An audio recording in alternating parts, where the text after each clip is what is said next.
Caller అయితే ఉన్నారు madam, సిరి గారు హైదరాబాద్ నుంచి. సిరి గారు నమస్కారం అండి. నమస్తే అండి. చెప్పండి, సమస్య ఏంటండి?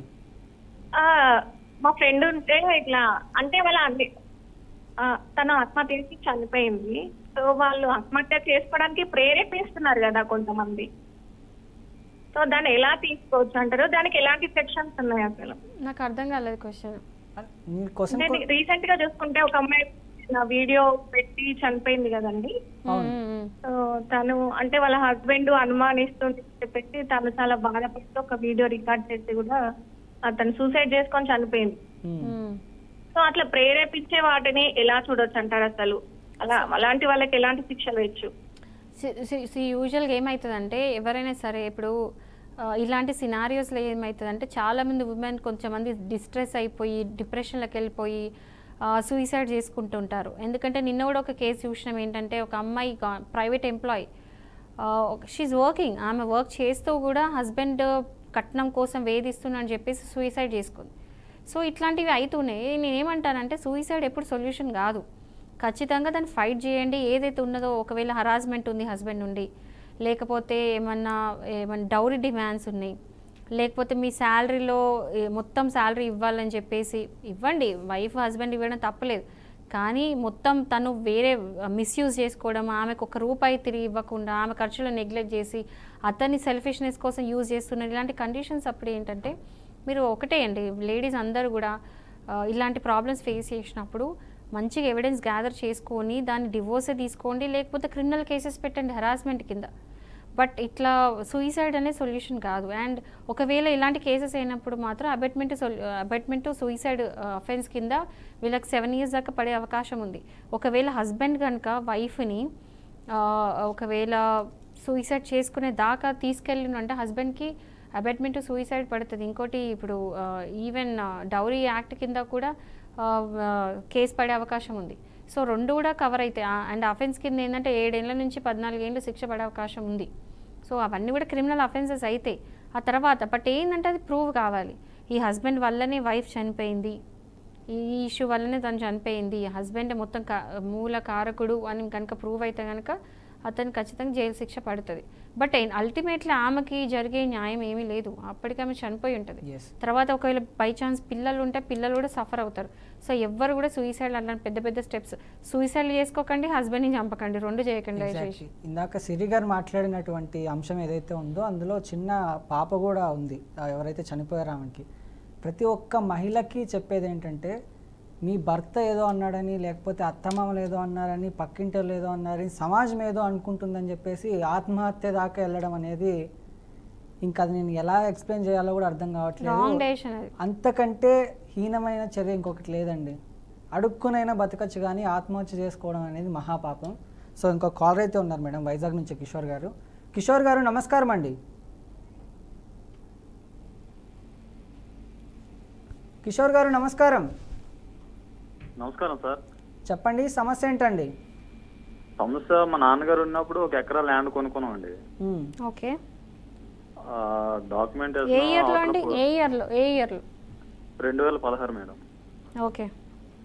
2016లో కొంటే కొన్న తర్వాత పురాణ డాక్యుమెంట్ అంటారు కదా, కొన్నాక పురాణ డాక్యుమెంట్ మీద సొమ్ము మొత్తం తీసుకున్నారండి, మొత్తం క్యాష్ మొత్తం. ఏ డాక్యుమెంట్ అండి? అర్థం కాలేదు నాకు. డాక్యుమెంట్ ఏంటండి? పురాణ డాక్యుమెంట్ అండి. పురాణ డాక్యుమెంట్ అండి. అదేం డాక్యుమెంట్ అండి? పురాణ రాసుకుంటారు కదండి. అగ్రిమెంటా అండి? అగ్రిమెంట్ అండి. ఓకే. రాసుకున్న డాక్యుమెంట్ మీద పూర్తి సొమ్ము తీసుకున్నారండి, రిజిస్ట్రేషన్ అవ్వకుండా. మాకు అవసరాలు ఉన్నాయని చెప్పేసి పూర్తి తీసుకున్నారు సార్. పొజిషన్ ఇచ్చేసారు మీరు? ఆ పొజిషన్ లో మేము ఉన్నామండి. అప్పటికి తనఖాలో ఉన్నాం. తనఖాలో ఉండగానే మీ భూమి అమ్మేస్తున్నాం అని చెప్పేసి మీరు కావాలంటే తీసుకోండి అంటే తీసుకున్నాం అండి. దాని మీద సొమ్ము ఎకరాకు 3000 చొప్పున అనగానే 3000 చొప్పున తీసుకున్నారండి మొత్తం. అయితే తీసుకున్న తర్వాత మా నాన్నగారు చనిపోయారు మేడం. ఓకే. ఏ ఇయర్ లో? 2016 అండి. అదే ఇయర్ లో?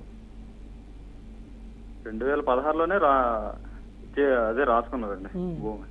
ఓకే. అది ఇప్పుడు రిజిస్ట్రేషన్ చేయడానికి రావట్లేదండి. ఇప్పుడు రిజిస్ట్రేషన్ ఎందుకు రావట్లేదు? దేనికి? మళ్ళీ వేరే వాళ్ళకి అమ్మేశారండి. మాకు మొత్తం సొమ్ము తీసుకొని వేరే వాళ్ళకి అమ్మేశారు మేడం. మరి మీరు అది ఛాలెంజ్ చేయలేదా కోర్టులో? కోర్టులో ఇంకా ప్రాసెస్ వెనకాల సపోర్ట్ అవ్వలేక తెలియక ఇంట్లో మమ్మీ వాళ్ళకి ఇంకా అది ల్యాగ్ అయిపోయింది.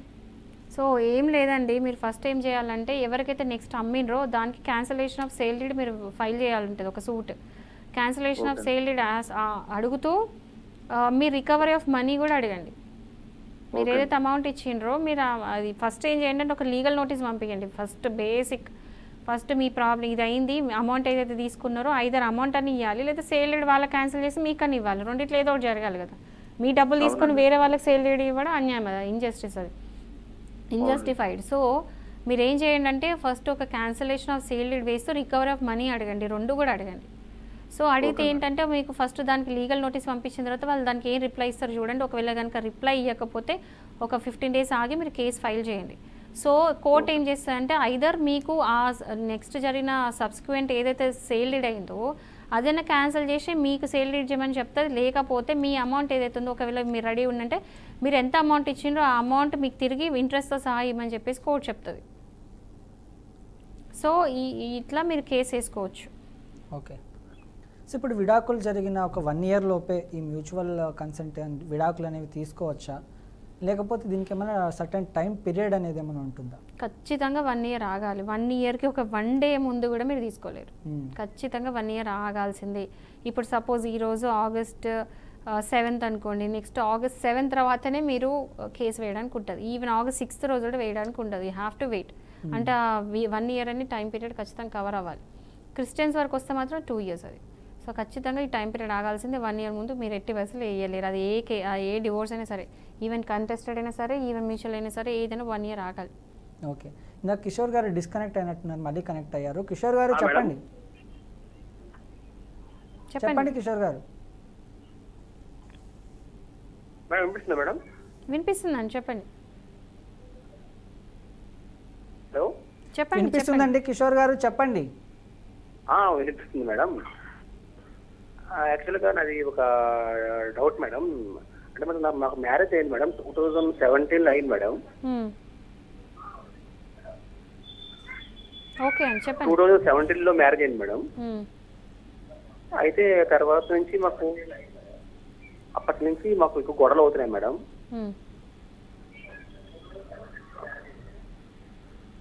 టీవీ చూస్తూ మాట్లాడుతున్నా.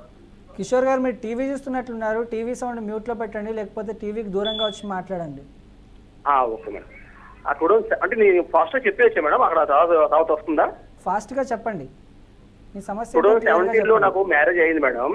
అయితే అప్పటి నుంచి మాకు ఎప్పుడు గొడవలే ఫ్యామిలీ పరంగా. అయితే డైవర్స్ కేసు కూడా పెట్టారు 498. పెట్టిన తర్వాత ఆమె మళ్ళీ వస్తానని చెప్పింది, వస్తుంది వెళ్ళిపోతుంది. విడిపోదామని డిసైడ్ అయ్యాం. దగ్గర 3 సంవత్సరాల నుంచి కలిసిలేం మేడం మేము. నాకు అబ్బాయి ఉన్నాడు, అబ్బాయిని ఇమ్మంటే అబ్బాయిని ఇవ్వనని చెప్పారు. 30 లక్షల రూపాయలు కానీ 40 లక్షల రూపాయలు కానీ అమౌంట్ సెటిల్మెంట్ కి మాట్లాడారు. అంత అమౌంట్ నేను ఇవ్వలేనని చెప్పాను. అది అలా పెండింగ్ ఉంది మేడం. ఆ కోర్టులో కేసు నడుస్తూనే ఉంది, వాయిదాకి వెళ్తూనే ఉన్నాం. అయితే మేడం ఇప్పుడు నా వయసు 36 years మేడం. ఇప్పుడు నేను ఎవరైనా వేరే అమ్మాయిని చేసుకోవచ్చా, చేసుకోకూడదా? ఆ అమ్మాయి డైవర్స్ ఇవ్వనే ఉంటుంది. డైవర్స్ ఇవ్వకపోతే మరి నేను ఏ విధంగా ముందుకు వెళ్ళాలి? ఎన్ని పెద్ద మనుషుల దగ్గర పెట్టినా ఇవ్వలేదు, వెయిట్ చేయమని చెప్తుంది. ఓకేనండి, దీనికి పరిష్కారం ఏంటి? అబ్బాయిని ఇవ్వమంటే అబ్బాయిని ఇవ్వట్లేదు, అమ్మాయిని రమ్మంటే అమ్మాయి రావట్లేదు, డైవర్స్ ఇవ్వమంటే డైవర్స్ ఇవ్వట్లేదు. ఓకే, ఇప్పుడు నేను ఏం చేయాలి? వేరే అమ్మాయితో నేను పెళ్లి చేసుకోవచ్చా? చేసుకుంటే చేయగల ఏమైనా ఇష్యూ అవుతుందా? ఇప్పుడు వినండి, 3 years నుంచి ఆల్రెడీ ఆమె ఇవన్నీ చేస్తుంది కదా.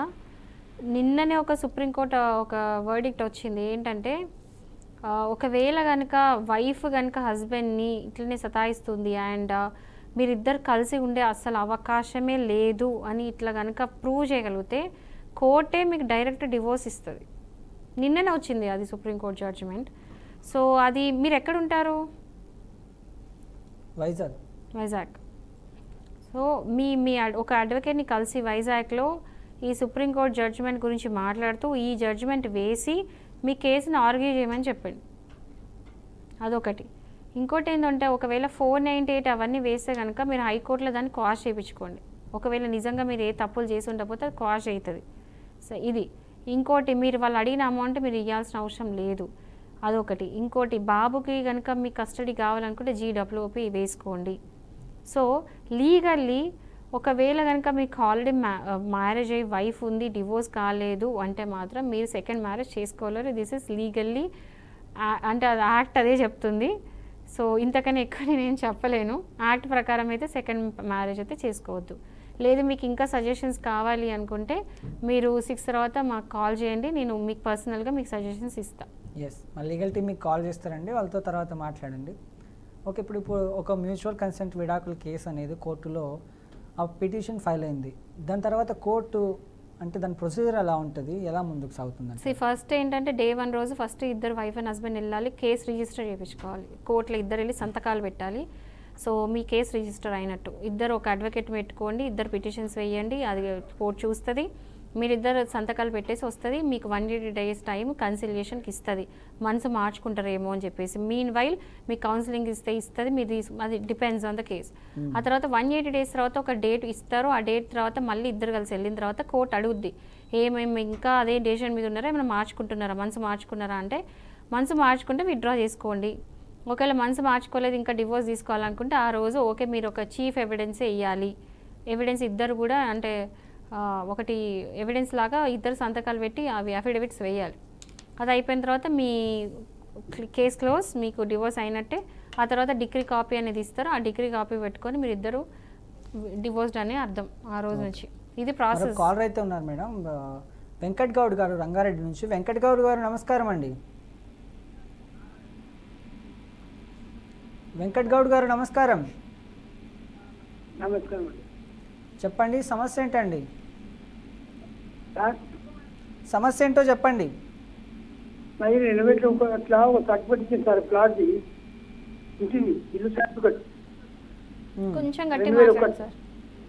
2001లో ఒక సర్టిఫికెట్ ఇచ్చింది గవర్నమెంట్. అయితే ఆ భూమిని 2 రోజులు మేము మార్చమని కట్టపోరండి. సర్పంచ్ నాకు వదలకపోయింది, ఆయన సార్లు చెట్టు పెట్టింది పోయి. ఒక్క నిమిషం వెంకట్ గౌడ్ గారు, మీరు మాట్లాడేది వినిపించట్లేదండి, కొంచెం గట్టిగా మాట్లాడరా? గట్టిగానే మాట్లాడుతున్నాం మేడం. కొంచెం 2001లో సర్టిఫికెట్ ఇచ్చింది మేడం.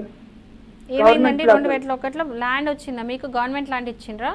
గవర్నమెంట్ ల్యాండ్ లో సర్టిఫికెట్ ఇచ్చారు, 150 గజాలు నా పేరు మీద సర్టిఫికెట్ ఇచ్చారు. అది తర్వాత నేను జర కట్టలేదు, కట్టకపోతే మీద సర్పంచ్ నాకు వరద ఆయనతో చెట్టు వచ్చింది. ఆ రోజు నుంచి కూడా ఆయనకు మేము అది కాదు ఇది కాదని పోయినాము, అర్థం పోయినాము, కానీ కథ చేసినాము, ఎన్ని ఎంఆర్ఓకి ఇచ్చినాము, సిగరెట్కి ఇచ్చినాము, అక్కడ కలెక్టర్ పోయినాము, ప్రజావాణి పెట్టినాము. ఆ మేడం ఏం చెప్తున్నానంటే నువ్వు కట్టలేదు కనుక నీకు ఈ పరిస్థితి అందుకే లేదని చెప్తున్నది. మరి ఇంకా 4 సర్టిఫికెట్ ఉన్నాయి మేడం వాళ్ళ అది ఇచ్చిన జాగ్రత్త. సరేనండి, ఒక పని చేయండి సార్, మీరు మీ కొంచెం వాయిస్ క్లియర్ లేదు. ఒకసారి మా లీగల్ టీమే మీకు కాల్ చేస్తే నేను సజెషన్ ఇస్తాను పర్సనల్. లీగల్ టీమ్ మాకు కాల్ చేస్తారండి, తర్వాత మీరు మాట్లాడచ్చు.